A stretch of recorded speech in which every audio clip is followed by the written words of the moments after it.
What's the deal? Y'all already know Big Boss K-Po here to talk this boxing. What's good with y'all? Your boy on his way to the gym, man. I just came from the Texans game. We actually got up early.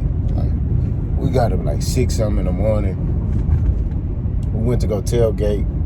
And then once we got through tailgating, we went to watch the game. And I got to say this. This is the first time I watched the Texans. And I didn't leave the game like, man, this nigga suck. I left the game like, okay. Like, I see potential. You know what I mean? So, yeah, definitely. The offensive line, they got to revamp it. But, you know, the receivers, dogs. I like the additions. Tight end, okay. You know, defense, I don't believe in Matt Burke, the defensive coordinator. I'm not gonna lie to you, I don't believe in Matt Burke. But overall, they got a lot of potential. You know what I'm saying? Like, I didn't leave the game like with a sour taste in my mouth. Like, yeah, I was mad they lost. I'm not gonna lie to you, but I left the game like, okay, all right, they got a lot of potential. But let's talk boxing, right? Blame Bud, part 2. I want to really emphasize on, because, you know, a lot of y'all are sitting here talking about nobody wants to see the rematch, right? And, you know, and so one person was like, I only want to see the rematch is y'all. It's not about who wants to see the rematch or not. It's about honoring the contract. That's what it is. Because if the shoe was on the other foot, y'all would crush Spence if he didn't rematch Terence Crawford. And that's what it is. You see what I'm saying? Y'all would crush that man and say, oh, man, he don't want to fight Bud because he know Bud will beat him again. Yeah, some of y'all was saying that when there was rumors talking about Spence won't activate the rematch clause. You see what I'm saying? Oh, he know Bud will beat him, man. Nah. That man, like, nah, I want my get back. So, and Spence, him granting Terence Crawford all this stuff, right? You know, you would think Terence Crawford would honor, you know what I'm saying? Honor the fight and be like, you know what? He gave me an opportunity, right? Spence did. Gave me the opportunity to basically solidify my name, right? Because what were we all saying? I mean, it's still the same, you know. He ain't fought nobody but Errol, right? How he was moving, the man basically was fighting low-level competition, right? We just got caught spade to spade. He wasn't fighting no dogs or no killers, you know. He was hiding behind Top Rank and Bob Arum. He was screaming. I admit this. He was screaming. He wanted top fights. You know, he was calling people out, but he was hiding behind Bob Arum, right? It's funny how he leave and then boom, Spence fight. But this is so-called the fight that he wanted for 5 years, right? According to y'all, oh, he wanted this fight for 5 years, 5 years, 5 years. He leaves Top Rank and he get the fight. How ironic is that? This is what I'm saying. This is why I say that whole, when y'all try to sit there and say, oh, he been begging for Spence for 5 years, it's cap. And the reason why I say that is because if he was begging for Spence, right, and Spence and PBC was the reason why he wasn't getting those fights, how come he got the fight now? When he left Top Rank. Make that make sense. I need y'all to answer that in the comment section. Why? Explain. Why he leave Top Rank and he get the fight? That's why I said don't make sense at what he talking about when it comes down to him insinuating that, oh man, nobody wanted to fight me or Spence was ducking me and he didn't want no smoke. No, it don't make sense. It doesn't go with anything. It's retarded. Like, that doesn't make any sense. You see what I'm saying? Like, I don't understand how you could sit there and say something like that, and it's cap. We just got to keep it 1,000. It's cap. It's not true. You know? He's the reason why these fights ain't happening. You know? That's just what it is. Because you saw when he left Top Rank and he decided to hold his own nuts and be like, you know what? Let's get this cracking. When he decided to do that, boom, Errol Spence fight. Nah, I've told y'all. I said, man, he outsmarted Errol Spence. Right? We gotta keep it a step. He definitely, in the words of Errol Spence, outsmarted Errol Spence when it came down to this deal, right? For this fight getting made. I think he outsmarted, my bad, y'all, I'm parking. He definitely outsmarted Errol Spence, right? It was a bad business deal. Errol Spence fell for it, and that's what it is. So now, Errol Spence wants his get back, wants a rematch. You know what I mean?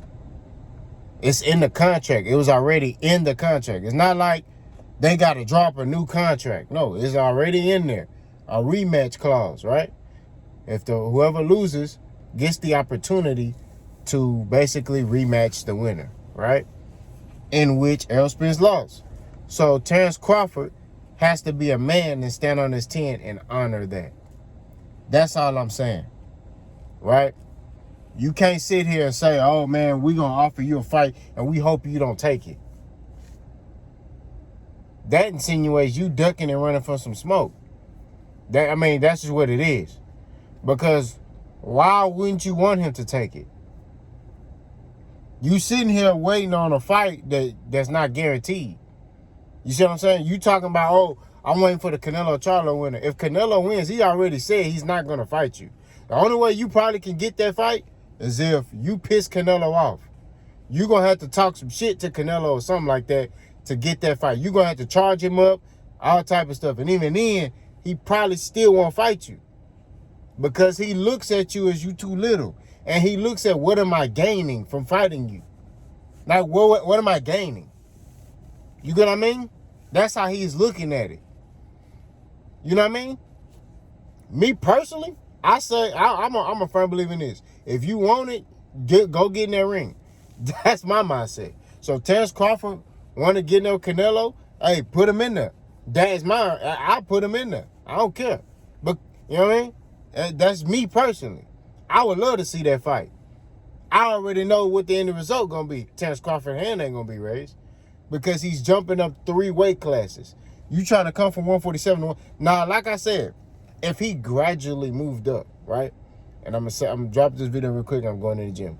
If he gradually moved up, like let's just say he went to 154, fought a couple of people, then went to 160, fought a couple of people, and let's just say he go to 168, fought a couple of people, and then he gets acclimated to the weight. I feel differently about it. But you coming from down there straight to 168, because Canelo not meeting you in the middle. You know? And you know how Terence Crawford get. Terence Crawford say things, but then his actions don't match things. Terence Crawford sit there and tell you, oh, man, you know, I'll fight him at 168. Then Canelo go to negotiations, and then Terence Crawford sit there and tell you, no, we need to fight at a catch weight. That's the only way we going to fight. As if he calling the shots. Y'all know that's how he is.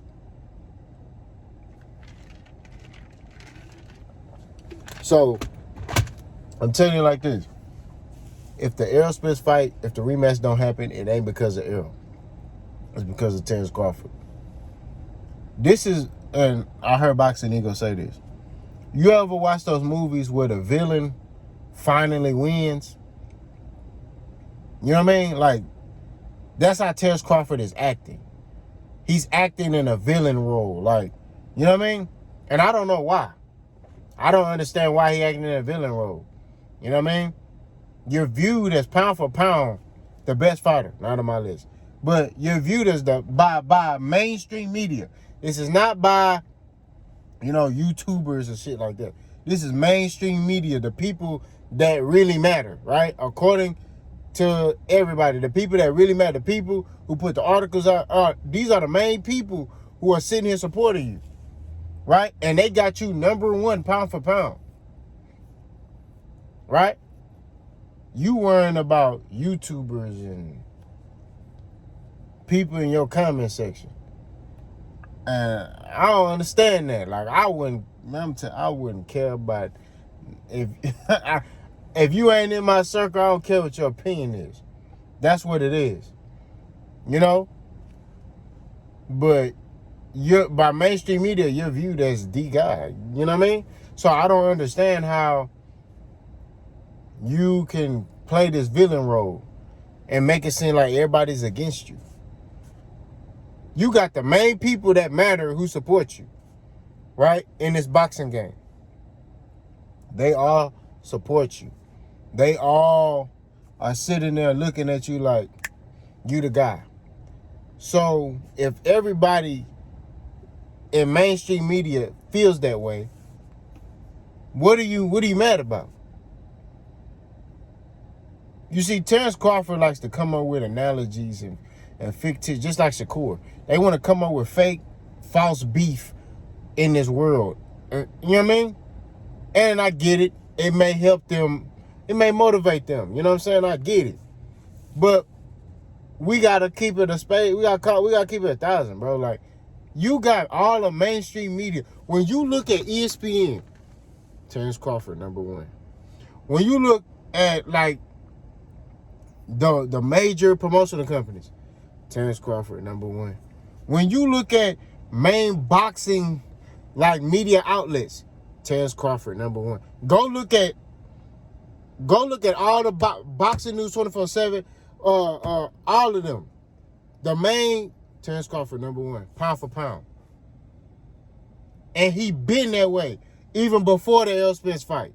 So that's why I sit here and say the nigga cap, bro.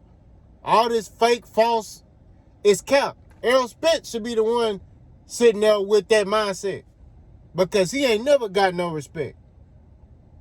We got to keep it 1,000. He ain't never got looked at like he a good fighter. They all look at him like, okay, all right. Some people like he suck. That's what it is. You go look at the comments. Some people feel like Errol Spence is trash as a fighter. You know what I'm saying? And that's just what it is. That's real talk. You look at, some people feel like all PBC fighters are trash. They say all of them. They say all of them are trash. You know, some people are, they're 5-20 against, other networks. That's why they all trash and blah, blah, blah. Right? So, which I don't even care about that. It is what it is. We all, people who really know boxing know who are the top, or we're in certain weight classes, who has all the top fighters in certain weight classes. That's what it is. When you look at PBC or 135, they killing it. When you look at 147, they killing it. When you look at 154, they killing it. When you look at 168, they killing it. You know what I'm saying? So we all know where the top fighters are, right? In certain weight classes. And a lot of them are on PBC. There's a reason why people come to PBC, because you got to fight top competition. And that's just what it is. You don't fight top competition on these other networks. On Top Rank, their top fighters are not fighting each other. Don't let you be a black fighter. Let me tell you something. Why Shakur Stevenson is becoming the face of Top Rank at 135? Why isn't he getting the top fights? Why is he getting first dibs on Lomachenko? But they talk about George Kambosos going to fight Lomachenko. Don't worry, I'll wait. I need somebody to answer that question. These are the things that I'm talking about. But to get back on topic, I'm going to drop a separate video about that. Terence Crawford is to blame if this fight don't happen with Errol Spence Jr. You know what I mean? That's just what it is. This move he doing about, I'm gonna wait for the winner of Canelo Charlo and I'm gonna fight them. I'm gonna tell you like this. Crawford better hope Charlo win. Because if Charlo win, Charlo will fight Crawford. So that's what he got to hope for. That Canelo shit, he could throw it in the trash. I'm telling you, he ain't going to get that fight. And like I said, I want him to get that fight. It's a career high payday and an opportunity. But I'm telling you how this shit going to go. There are weight classes for a reason. Y'all let me know what y'all think. Boss gone.